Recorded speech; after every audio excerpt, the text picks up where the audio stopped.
All right. I am going to introduce our next keynote speaker. I'm kind of excited. I am definitely a fan of the John Maxwell team. I started listening to their podcast last year. I thought, what better way to get better at my job and leadership than to learn from other leaders that know a lot more than me? And John Maxwell is definitely an expert in that. So absolutely recommend any of their podcasts. But today we have Holley with us. He is one of their coaches and facilitators, certified by John Maxwell himself. And he's been doing this for 30 years. If I get anything wrong, I'll have to fix it. He's from California, so he is from the West Coast. Beautiful California. So maybe next time we go there, he can tell us a little bit about it. He lives in Atlanta right now, which is where the John Maxwell Company is. He's served at IBM and a couple other areas. So he has a lot of great information, and I think it will be really wonderful to hear his viewpoint on leadership and industry. So I want you to lean in, focus, turn your phones over if you have to, so you don't look at them, and have a warm welcome for Perry. Thank you, Kelly. Appreciate Thank that. you. Good morning. I was preparing for the next level of my career. I've been working at IBM, sales guy, successful. Actually, the very first assignment they gave me when they hired me was that you're going to be the lead sales guy on Federal Express. The second thing they told me was, don't mess it up. What? It's like the best account ever. They just keep buying stuff, and the salespeople just take orders, and I was put into a very prestigious position. The sales rolled in, the success mounted. I was promoted. Got my first line manager job.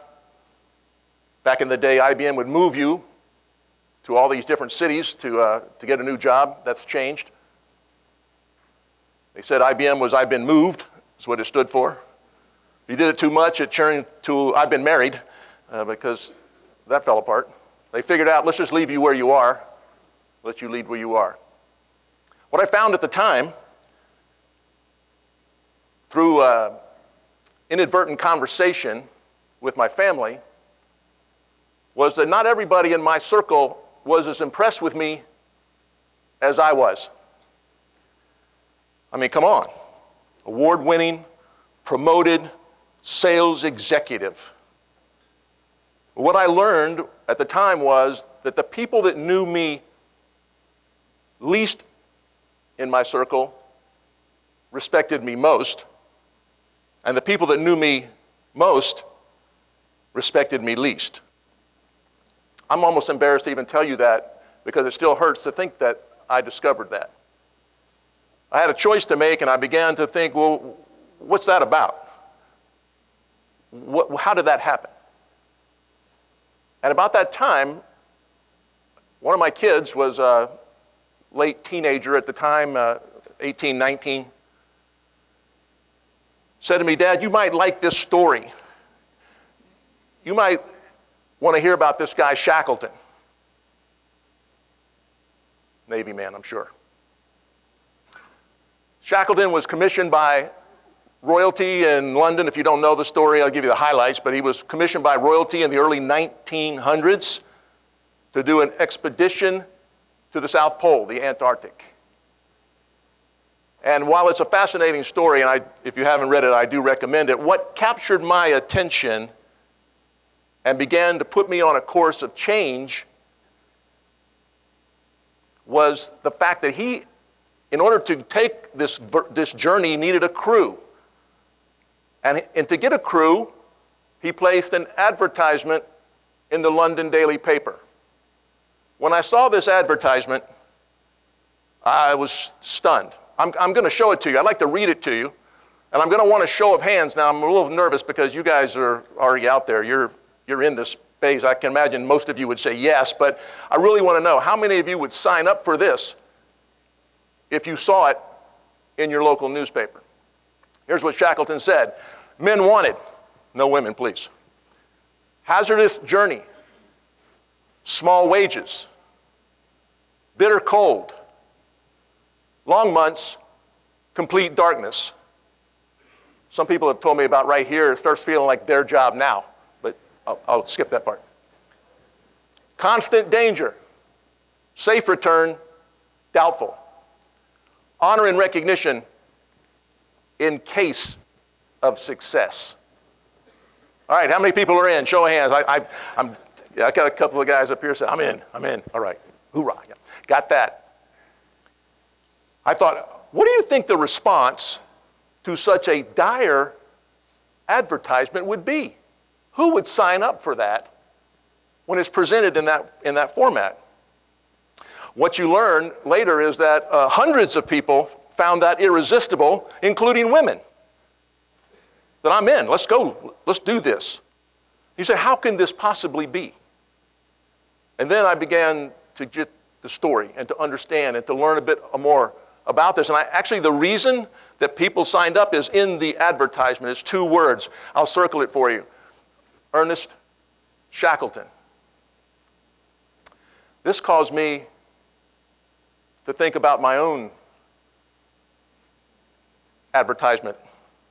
I'd like for you, if you wouldn't mind, I'm not going to call on anyone, but I would love for you, in your mind, right now, you're hiring for your team. You have an opening. And you're going to run an advertisement in the local newspaper. If you're a millennial, I'll explain newspapers later. There's still some there. But you're going to run an advertisement online or in the newspaper. And I want you to make it as dire as Shackleton did. I'll read you mine and see how it goes. Mine would say, salespeople wanted. I was a sales leader, so I said, salespeople wanted. Hazardous sales territory. Small wages. Bitter cold calling. Long months, no leads. Danger, clients hate us. Safe return from sales calls, doubtful. There will be no honor. There won't be any recognition because you probably won't succeed. And then I had to place on that ad, Perry Holley. Would anybody sign up for that? And that's when I said, no, they would not. So what would I need to do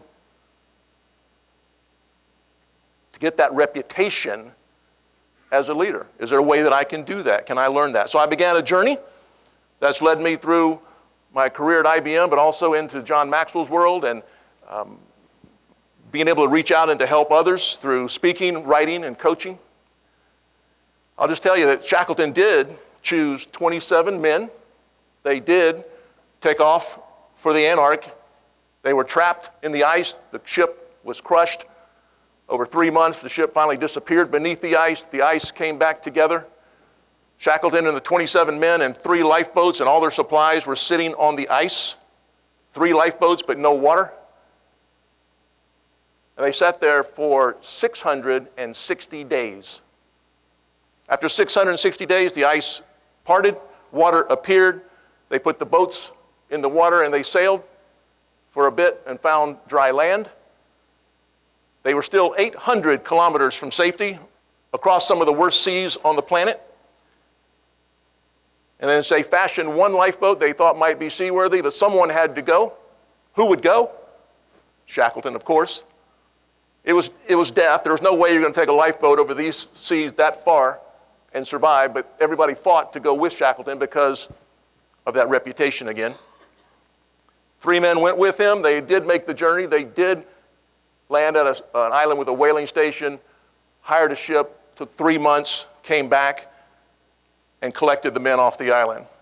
And the fascinating part of the story was in such dire conditions over 2.5 years that 27 went out and 27 came back, that no one died. And they attributed, if you listen to the testimonies of the survivors, that it was because of Shackleton himself, that he threw himself into the mix, that he wouldn't allow anyone to do something he wouldn't do, that he led from the front, that he had this reputation as someone that would go the way and show the way. to those with them. Now, how many of you know John Maxwell? How many of you know this name? Show me hands. Let me see who my people are here. All right. Yeah. Got a few of you. That's great. John has been speaking and writing. If you know John, he's credited with over 100 books. I think 106 right now are to his name. Been doing this for 40 years. He just turned 73 last week, and he goes faster than anyone I know. He goes further than anyone I know. I have no idea where he gets the energy to do that. But he's affecting lives. He's affected mine. And I began following him probably 30 years ago, reading and listening and seeing him speak, and beginning to get some of those truths that I needed. Actually, I didn't think they were that important when I saw it. Matter of fact, there's 5 levels of leadership I'd like to share with you. 5 levels of influence I thought was the silliest thing I'd ever heard, until I had that wake-up call that said, you're not as impressive as you think you are, and realized I could use help my influence in growing that. So John speaks and teaches. It goes across industries. Leadership is so interesting to me because it doesn't matter what you do or where you are. If you guys may be in the aircraft business, but you're not. You're in the people business. And people have to pull together to do the things you do. And that was a big learning for me. So John really speaks of something called that leadership is influence. Nothing more, nothing less. I had a hard time getting my head around that. Thinking, what is influence? How do you see it? Are there people on your team that you know they get things done because they have great influence? I was taught when I brought up, I'm not sure how you were, but I was kind of taught that leadership was about my title, about my position in the organization. And I had to have that title to lead. And what we're going to talk about here, and I show you the 5 levels, and then this afternoon in the breakout, is how do you climb these levels? If I ask you right now, what are some characteristics of someone with influence? Could you come up with a characteristic for me? Any ideas? Tell me something. Just yell it out. I'll repeat it for you. Say again. Charismatic, respected, committed. Doesn't need to be committed, is committed. Is that what you said? Okay, good. Now you start thinking about people that have that. And when we look at the 5 levels and we look at leadership, you start asking yourself, do you have to have a title to lead? When we run the workshop, I often ask the very first exercise I do at the table, I say, what's the first time you can remember in your life where you were considered the leader, but you were just one of the team? You didn't have a title, but people looked at you like you were leading.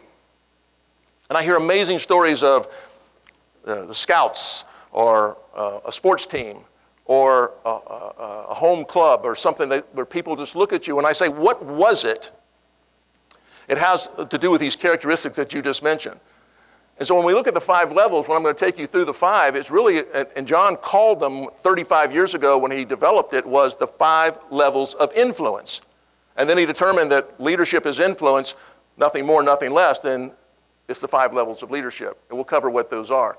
What I love about the idea of having a title, and John says that a title is great, it really buys you some time to either increase your influence or undermine it with the people in your circle. That your title really won't take you, it'll take you a ways for sure, and people know you have a title when you enter the room.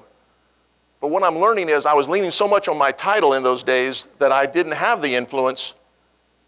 I was hoping that people were following because I was the man. I had the title to do that. And that will do that for a while, but they won't keep doing that.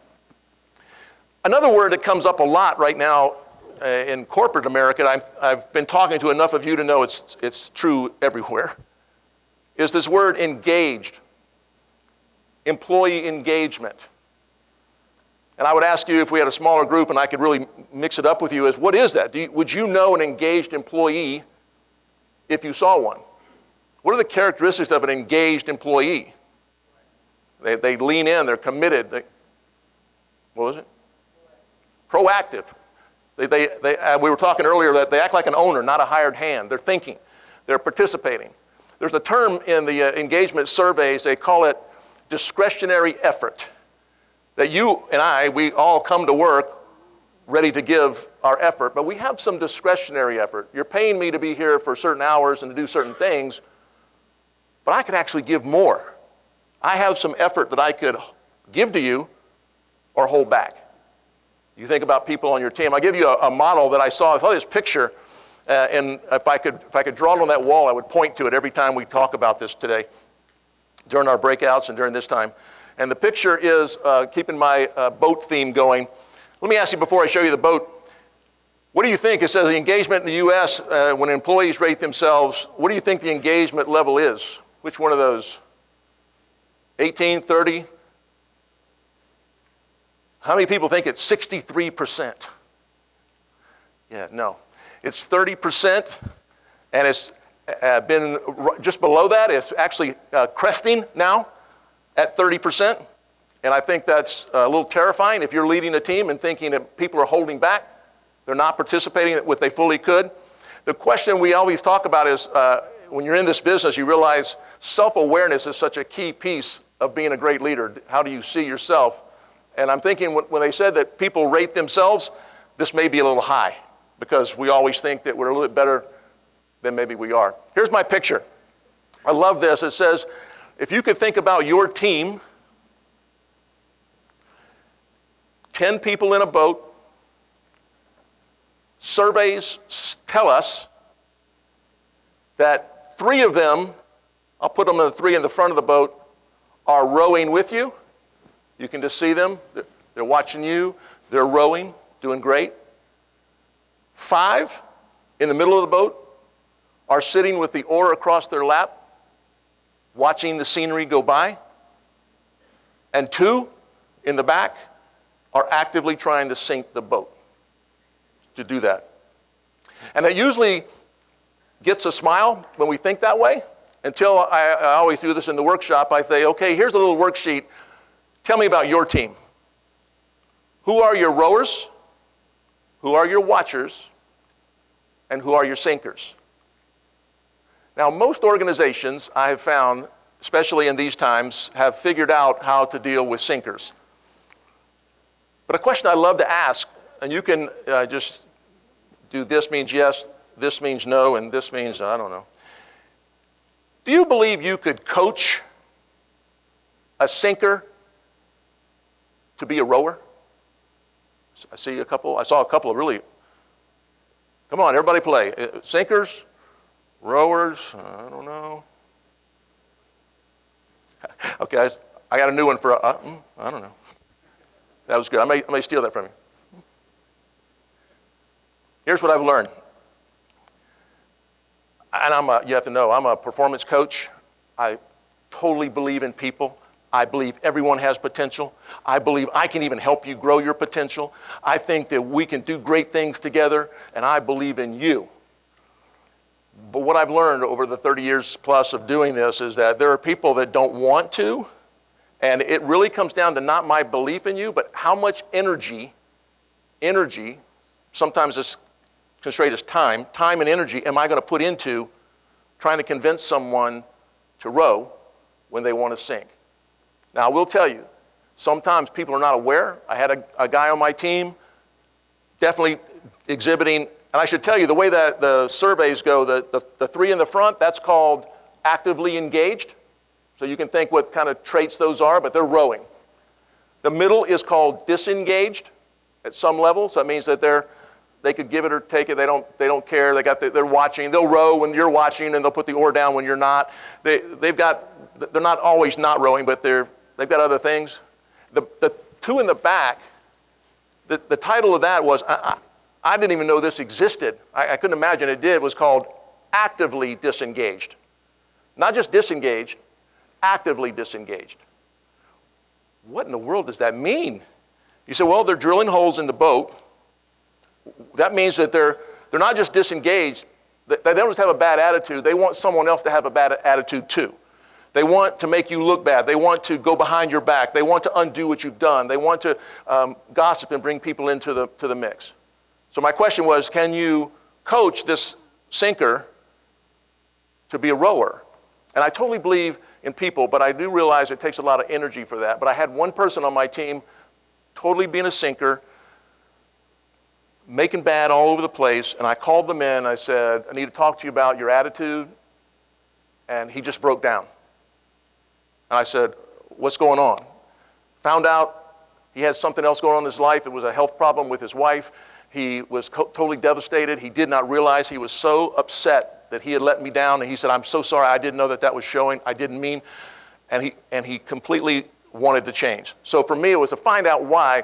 You know, I learned this lesson way too late, but especially at IBM, I was thinking that the IBM part of the person is who's showing up at work. Can you just bring the IBM part of you to work? That would be fine. However, I don't know if you've noticed this, but people bring their whole selves to work. And as I asked my son one day, do you have anything going on in your life? Anything you're struggling with? Any concerns you have? Any challenges you're facing? Yes. So do they. So I always want to know, what's the reason for this? And if you're willing to change, we can definitely coach you into that. Now, I did have one guy look at this one time, and he said, look, I'm very happy to tell you, everyone on my team is rowing. But they're all rowing in a different direction. Okay. That's another class we'll have to get to on that. Survey said that this engagement is completely dependent on the leader. That 82%, I think it's higher. I write about this a lot, that engagement is a leadership issue. If people aren't buying into you, they're not going to buy into your mission. If they're not buying into you, they're not going to buy into where you're taking them.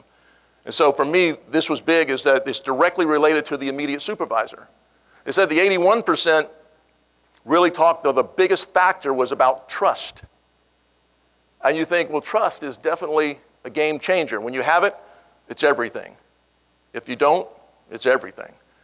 And so we'll talk in detail later this afternoon about trust and that in the levels and how that plays in that. I did find one other interesting dynamic, a statistic that I thought was a little kind of made me smile, but then since I've been the supervisor, I wondered how often it had come up that way, but it said that 35% would give up a raise to watch me fired. A substantial, I didn't even appreciate in the survey, they said substantial raise. You could just say raise, I would have said, yeah, we give out 1%. No, this is a substantial raise. They'd give it up to see me fired. Okay, that's a problem to do that. Think of, for a moment, actually, I'd love for you to write this down if you can. On a napkin, doesn't matter. Could you think of the greatest leader you've worked with over your years? And could you write down 4 to 5 attributes? And I want you to kind of put them in order. What's the number one attribute of the greatest leader you worked for? And then the second and third. Just do 3. We don't have time to do an exhaustive concordance. But if you could do 3 things, number 1, number 2, and number 3, I'd love to hear what you think about attributes of a great leader to you. I'll give you just a minute to do that.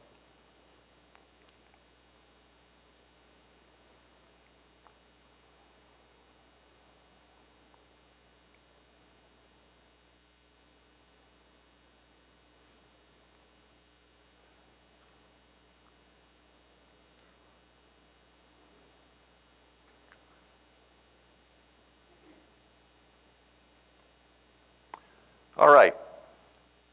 When you look at your number one characteristic that you thought of a great leader for you, that you've seen, could I ask you to sort in your mind, is that attribute related to their IQ, their intelligence, or is it related to their EQ, their ability to relate to others? Got it in your mind? All right, how many of you found that the number one attribute that you think of a great leader for you fell on the EQ side? Would you just raise your hand for me? I want you to look around. Would you look at that? Thank you very much. How about the second most quality that you saw? Got it in your mind? IQ or EQ? Show me. How many fell on EQ, on the second most quality? Still a majority. This has been fascinating to me, is that I'll leave you with this thought that IQ, is that the next chart? Yeah. IQ is the ticket to admission. You definitely have to have knowledge and be competent. nobody wants to follow. I'm not influenced by an incompetent leader. John will often say, you say, I want to learn about my finances. I don't go out and look for 6 or 7 people that have been bankrupt and ask them for advice. You don't do that. You look for competent people. So IQ is incredibly important. It's a ticket to admission. You usually can't get the job if you don't have that part. But what the research and the EQ studies are showing is that the bigger piece of this is the EQ piece, because it is a people business. And people are looking, like John calls it, the law of buy-in, that they buy into you first, then the mission. And if I'm bought into you, I'm going to be rowing. If I'm bought into what we're doing, I'm really going to be rowing. But it's that EQ piece. I just saw it written, Daniel Goleman is the big author. He kind of coined EQ as a phrase. But he said it's really in the studies, and this was in the Harvard Business Review article he wrote years ago, but it said IQ plus EQ equals XQ, your ability to execute.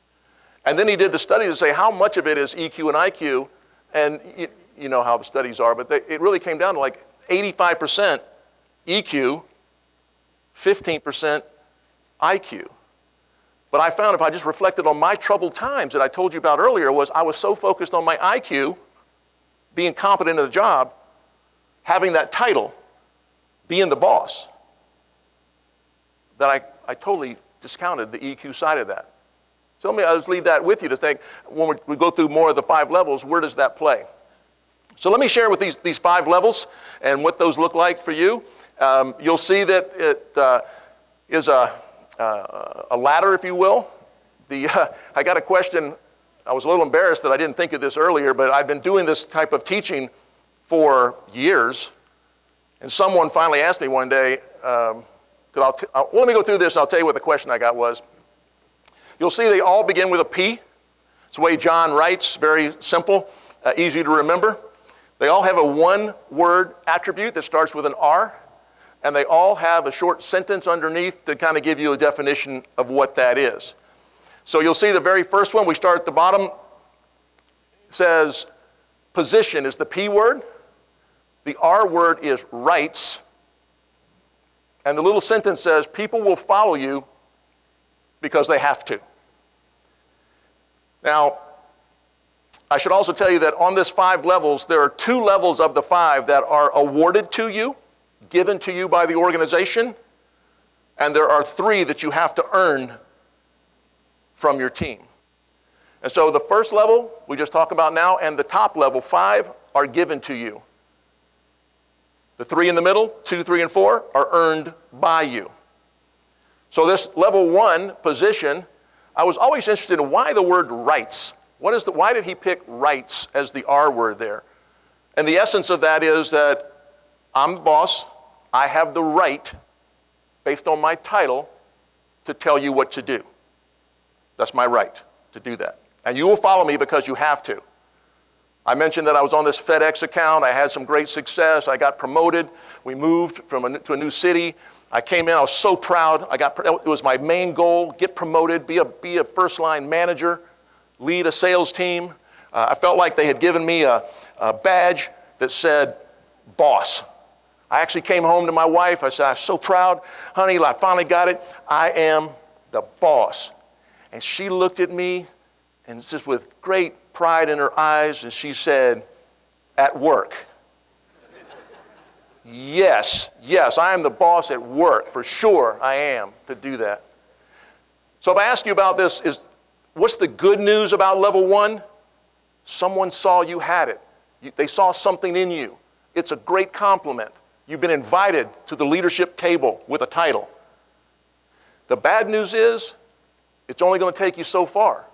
People will do what you say. But I'm thinking about my boat. If you think about my boat, my rowers, my watchers, and my sinkers, what do you think the makeup of my rowboat would be if I only stayed at level 1? I never went anywhere else. More rowers, more watchers, or more sinkers? Definitely more watchers, perhaps sinkers, not always. But I find that the more people are having to do what they're told, they're not bought in, that discretionary effort goes away. I don't really have influence with you. So that says your number 1 job at level 1 is to get out of it as quickly as possible. It's a great compliment to be there. Congratulations. Now we need to move on. How do I do that? Level 2, well, let me throw that in there. John also, one of his first most successful books was called The 21 Irrefutable Laws of Leadership. If you want something that's easy to read, you can kind of do a chapter at a time. There's 21 laws. The number one law, it always comes up, the first one in the book, is called the law of the lid. And what John's teaching here is that your leadership ability will determine your level of effectiveness. And so if you're not learning to lead, if you're not developing leadership in you, you put a lid not just on you, but on your organization. And the organization can never go above the leader because you're the lid. That affected me, thinking I'm the lid on how far we go. So if I'm investing in me, I can pour into me, then I can pour into you. And so I pour into the people on my team. And I start developing others, and I start getting that buy-in, and start developing relationships. The other one was the law of the process. The law of process simply says that leadership doesn't happen in a day, it happens day by day. And I love that as well. I hear people say, I'm going to wait until I get promoted to start learning about leadership. Hey, if you wait till you get promoted, it's too late. You need to be preparing today. So day by day, moving that lid so that I'm not the lid on there. That says go to level 2. How do I do that? Level 2, the P word is permission. The R word is relationships. And now the little sentence says, people follow me because they want to. Now how cool is that? Talk about moving people forward in the boat. Now they're going to row with me, is that they want to be there. I thought it was interesting. What is the word permission? We had rights was the R word before. I have the right to tell you what to do. Where did he come up with permission as this level? And basically it says on the R word, rights, I have the right to tell you what to do. When I get to level 2 with you, because I have relationship with you, you give me permission to influence you. You gladly give me permission to lead in your life, to do that. What a great jump that is from being that level 1 command and control leader to saying, no, I'm going to build relationship and figure out who these people are so that we can go there together. And they will give me permission to do that. Now, unfortunately for me, because I'm a world-class relationship builder, they didn't hire me to build relationships. They didn't hire any of us to build relationships. They hired us to generate results. And so we got to go to level 3. Level 3 says the P word is production. The R word says results. And the little sentence says, I now follow you because of what you are doing for the organization. The teaching here is that this is really where leadership happens. This is where your credibility as a leader begins to appear. It's one thing to get the promotion and have the level 1. It's another thing to build relationships and people want to follow you. But when you start taking people to higher levels of results in your organization and building results together, that requires you to go to the next level as a leader. It's really where your credibility, your competency, your reliability. John teaches at this level we see something called momentum. He said when you have momentum, it makes it's the great exaggerator, he calls it. He said everything is easier when you have it, everything is harder when you don't. Think about your own teams.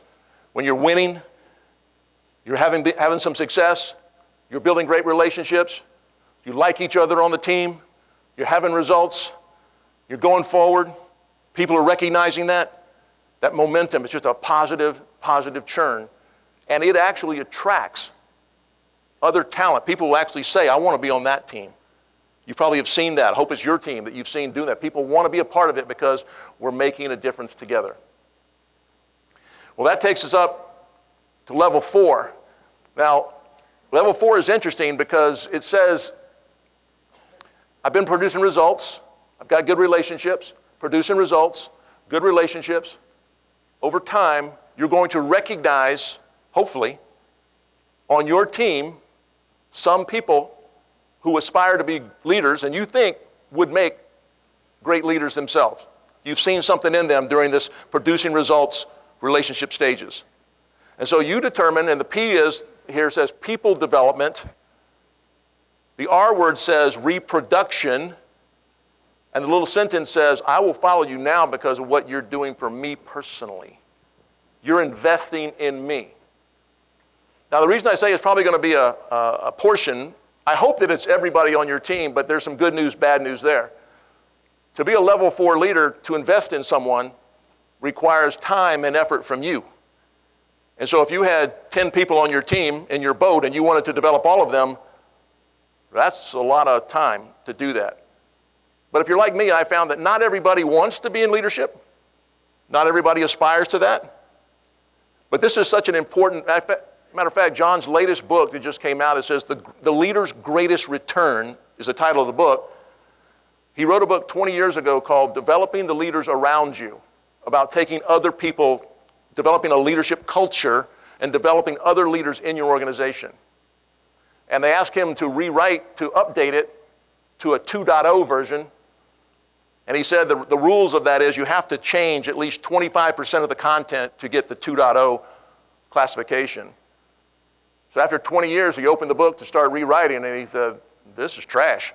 And he put it aside, and he rewrote the book. And so it's not a 2.0, it's a brand new, his outlook on how do you develop leaders in today's environment so you develop a leadership culture and you develop the next layer of leadership in your organization. And you think about your level of influence. I got the title at level 1. There's some influence that comes with that.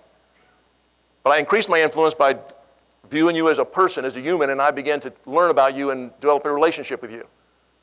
John will say people won't go along with you if they can't get along with you. So you're developing that. So that's a little more influence. People follow you because they want to. Then you start getting in the trenches and working with them and helping them. One of the things John will teach at level 2, going to level 3, he says, and if you take nothing from what I say today, this will sound so simple that you'll go, yeah. I would tell you probably should write this down and think about it.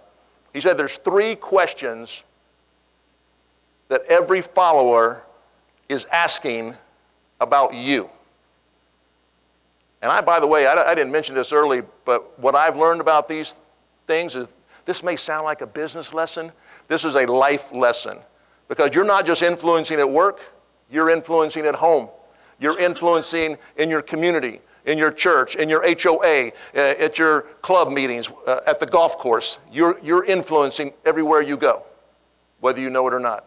As a matter of fact, I asked somebody the other day, do you believe, and you can do your yes, no, or do you believe that people are watching you all the time? Have you heard that? People are watching you all the time.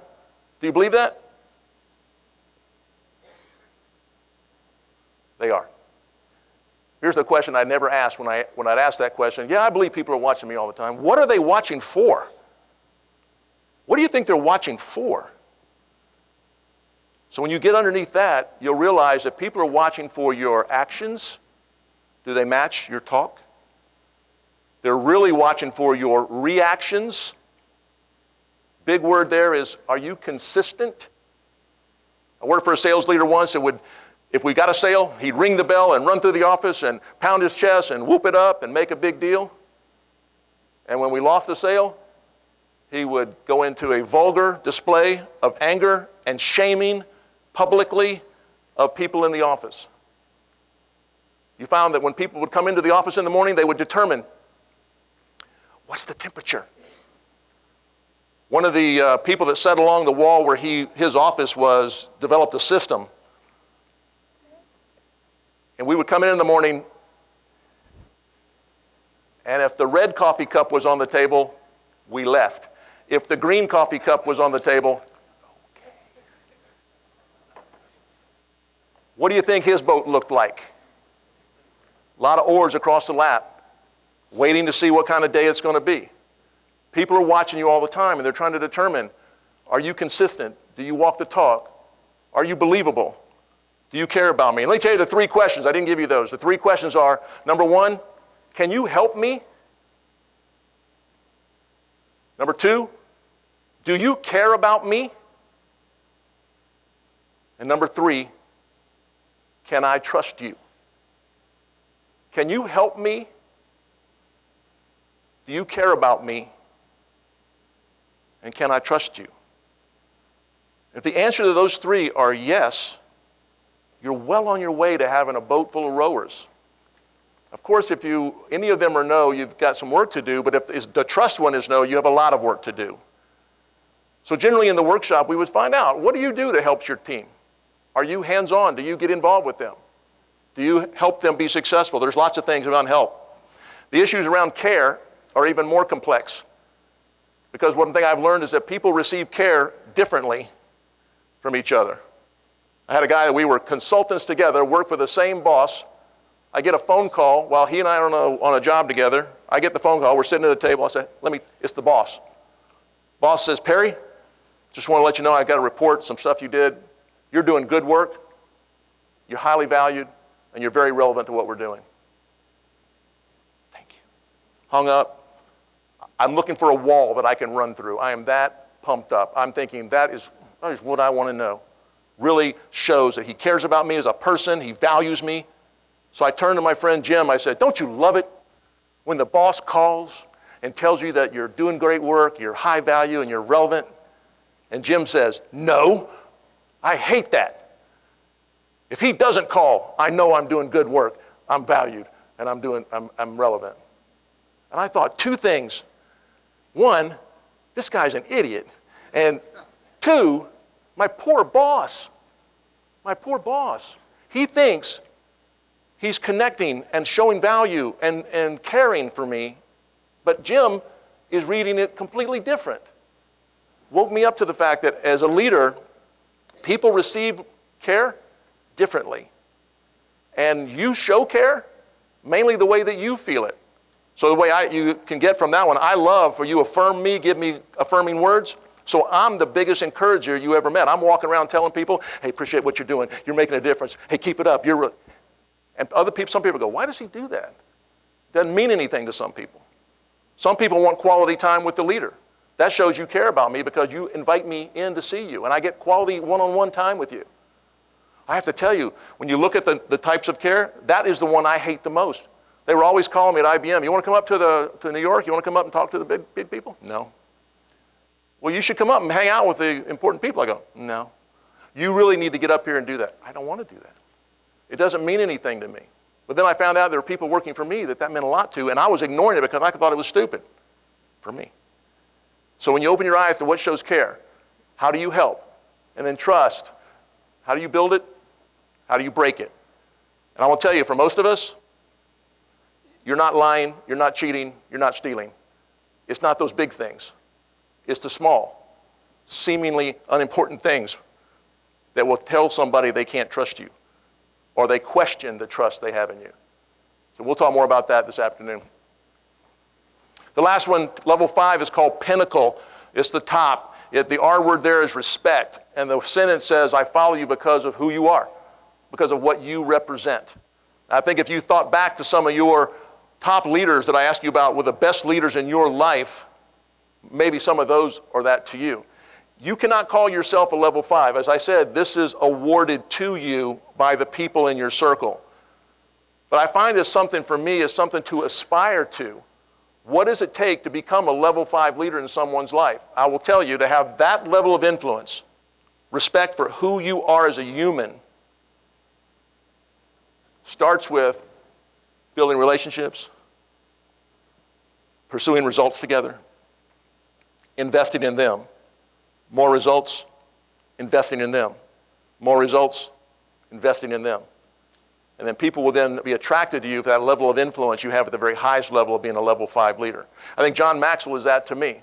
He didn't know that, but I mean, after 30 years, it was all videos and books and podcasts and seminars. And then I get to work with him. I was telling somebody this morning, the greatest thing I learned about John Maxwell is he walks the talk. Everything he's teaching, I actually got to see him do it. And I thought, when I saw that, after all these years, I said, I just follow John because of who he is, about what he represents. Not because of the lessons, although they're great, but because of what he represents in doing that. So that's the 5 levels. Let me give you a couple of points on the insights. One of the things that I learned was kind of funny. I had a guy, I moved into a new neighborhood, and I walked out to get the mail one day, and the guy that lived right across the street came out to get his mail, and we greeted each other. And he said, just generally, we just getting to know each other first time. And he says, what do you do? I said, well, I'm an author and a leadership speaker and coach. And he didn't waste a moment. He goes, can I ask you a question? Standing in the middle of the road, I said, sure. He told me this situation. He was in banking. He was a high-level guy in the bank in Atlanta. And he told me this story. I said, you have an influence issue. You have a 5 levels challenge. He says, what are 5 levels? I did exactly what I just did for you. A little high-level flyby. Here are the 5 levels. Here's what you need to think about. Here's why it matters. I gave him a copy of the book, said, here, you can look at this. We'll talk more. Every time I would go to the mailbox, he would come to the mailbox. Is he up there looking through the blinds? My wife would say, where have you been? I said, I went to get the mail. Was he out there again? Uh-huh. Are you running a mailbox coaching business? I think I am. Are you doing it for free? I think I am. I'm running a free mailbox coaching business. One day he comes back to me, brings me the book, says, you're right. I had a 5 levels problem. And what I've determined, I think I'm a level 4. Maybe a high 3, but level 4. I just waited for him to let that prideful moment pass. And I said, well, you didn't get the number 1 learning about this model. The number 1 learning is that you are on a different level with everyone in your circle of influence. So when you think about your team at work, matter of fact, if we're in the workshop, I have a circle. It's in quadrants. One of the quadrants is your subordinates, your team that reports to you. Another quadrant is your peers, perhaps people in this room. Another quadrant is your family. Another quadrant is your friends. And I always ask people, put a couple of names. Somebody from your team, definitely somebody from your family, one of your peers or 2 of your peers. And then we do a little assessment. What level are you with that person? The most heart-wrenching stories in the room when we do the debrief on it usually come with the family. Gentleman says, I rant about you cannot call yourself a 5. And I say, who'd like to go first? And he says, I'll go first. I'm a 5 with my wife. And I earned it. Whoa. He had a great story of going through the levels after almost being divorced and how he developed it up. Another gentleman on the other side of the room said, I'm a level 1 with a teenager in my house, and I'm afraid I'm going to lose him. He's going to leave when he's old enough to leave. He only follows me because I have the title of father, not dad. Air went out of the room. We can take the exercise and say, well, what would you do with a teenager? Build relationships. Results. What were results?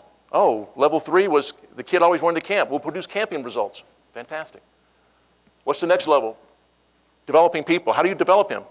He's looking at college in a few years. Maybe we could start studying some things together about universities, and maybe I could get involved with him on taking him to the next level to get ready for that. Fantastic. So it kind of applies all the way around. But the number 1 learning is you're on a different level with everyone.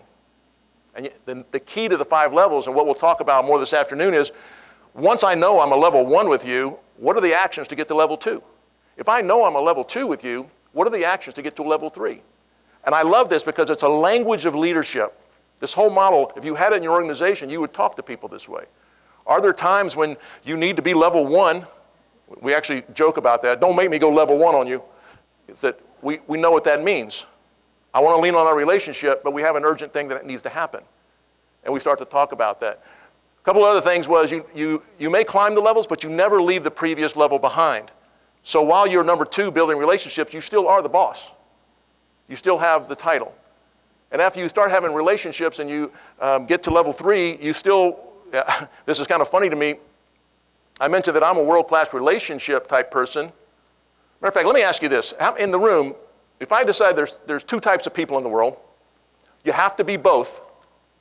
You have to do both. I'm not saying you're exclusively one or the other. You have to do both to be successful. But however, you have a preference. If you had a choice, you have a preference. One of them is Relationship. You come in the office in the morning, you get a coffee, you go see people, you check in, you find out how they're doing, you find out how the weekend was, you listen, you lean in to folks, to people. And then there's another type of person that's more transaction, more production-based. You come into the office in the morning, you bring your coffee with you because it would waste time to get to work and have to go look for coffee. You go to your desk, you get your project plan out, you start looking at what calls you have and your spreadsheets, and you really like to focus on that production work, the task-oriented work. Relationship or task-based. You have to be both, I understand that, but you have a bent in you where one of those is your sweet spot. Have you got it in your head? Everybody know where you are? Who are my relationship people in the room? Okay, fantastic. Who are the task-based people in the room? Fantastic. About half and half. Why that's important? If you think about the 5 levels, level 2, I'm going to be very strong at that. I'm a relationship. All my relationship people, we're going to be very good at level 2. Task-based people are going to be tempted to skip level 2 and just go straight to producing results. Relationship people, we are going to be tempted to hang out at level 2. You will come into work one day and say, what happened to Perry? We all liked him. He was such a great guy. He got fired because we didn't produce results. That'll be me. But it is a danger zone for both of us. If you are a task person, your temptation will be either to skip level 2 or give it really short notice. You'll be the type of person that says, okay, we built a relationship. Woo, I'm so glad that relationship building is over so we can get down to work. And we laugh because, yeah, that's pretty much the way it goes. The magic of the 5 levels and keeping that language of leadership going is that if I recognize that, I never leave the previous level behind. I've got to get to level 3 with you, but I can never ignore level 2. So as painful as it may be for a task person, you got to build some relationship along the way. And as painful it is for me, I'll tell you, I struggled with level 3 producing results for a long time. I wasn't doing what I should be doing. I was not making the progress I should be making. But everybody liked me. Yeah, that's not what we're here for. We're here to produce results, but people will produce better results if they like you. And if they can work with you, if they buy into you. Another one says, if you don't climb, it limits you. We already talked about the law of the lid. If you're not developing and growing, you put a lid on the organization. The higher you go, the greater the return. Think about that level 4, developing other leaders and actually putting people in the leadership culture that you have. It just multiplies your results, your ability to do that. The last one says you can't climb the levels alone. I used to hear people say, it's lonely at the top. Well, if it's lonely at your top, you're doing it wrong. That you should be taking people with you. You should be inviting people to the table. You should be inviting people. I had a leader once that would, one of my greatest leaders, he would say, I'm going up the hill to a meeting. Come with me. Sit in the chair. Don't sit at the table. Sit up against the wall. Keep your mouth shut. Observe. We'll talk about it later. Wow. Didn't realize how important that was. But he said, why should I go to a meeting and let you wonder what's going on at the top if I'm aspiring for you to be at the top? Why don't I show you some stuff? Why don't I invite you along so we can talk about it? And it was amazing. He's just inviting people with you to join you in doing that. We talk about the personality type things. In the John Maxwell, we usually have a tool. You might see somebody use DISC or Myers-Briggs, or we use one called Right Path. But it tells me that I have a certain makeup, a certain personality for me. One thing that we notice about the behaviors that you've got a natural bent, but most of us have learned how to get along. So you've learned how to kind of soften yourself to fit into what you do. And we also have a set of values that we have adopted over life and what our experience is. So your values will come out and your learnings will come out and they will temper what you really are. Why that's important is that when we're looking at leadership, sometimes when pressure is on, when things go sideways a bit, the real you comes out. So this afternoon, as a matter of fact, in our workshop, we're going to look at the values aspect of that. Most people I work with haven't taken a quiet moment, to think about their own personal values and what that means to your leadership. Because people are watching you, how often? All the time. And what do they see? Your behaviors. What drives your behaviors? Your values. So I think I really want to know what those are to make sure I'm in the right place. John talks about the platinum rule. We heard the golden rule. Do unto others but we teach a lot about the platinum rule. Don't lead people the way you want to be treated. Lead people the way and treat people the way they want to be treated in doing that. I'll tell you as I close that one of the greater lessons through my journey has been that no matter how high I go, no matter how successful I am, a lot of it, all of it, is really in me. Who am I, the person? Am I bigger on the inside than my title or my rank or my status on the outside? And I was a teenager, got into somehow, I'm not sure how it started, but it became quite lucrative, was I collected autographs. Did it on a whim one time and it worked so well, I did it again and again. It was very specific. I wanted the autograph of the person who was on the cover of Sports Illustrated magazine. I could be sitting next to the Dalai Lama, and if all I got for you to sign is a napkin, I don't want it. But if you're on the cover of Sports Illustrated, I'll hunt you down. I mean, I was that good at that. For years, I would just go show up at ballparks and do stuff in hotels and figure out where they were. And I ended up with over 200 signed Sports Illustrated by some of the top athletes from my generation anyway. Now they're worth something, and I'm looking back at that. But one that I didn't have, that I always wanted, was Muhammad Ali. He happened to have been on the cover of more Sports Illustrated than anyone at the time. He was surpassed by Michael Jordan later, but he was on over 28 covers, and I didn't have one. I'd given up the Sports Illustrated. I'd gone to university. I'd gotten my degree. I got my first job. I'm sitting at my desk having my lunch one day in Atlanta, and I just see in the sports page, Muhammad Ali gave a speech last night at the Hyatt Regency Hotel, just down the street.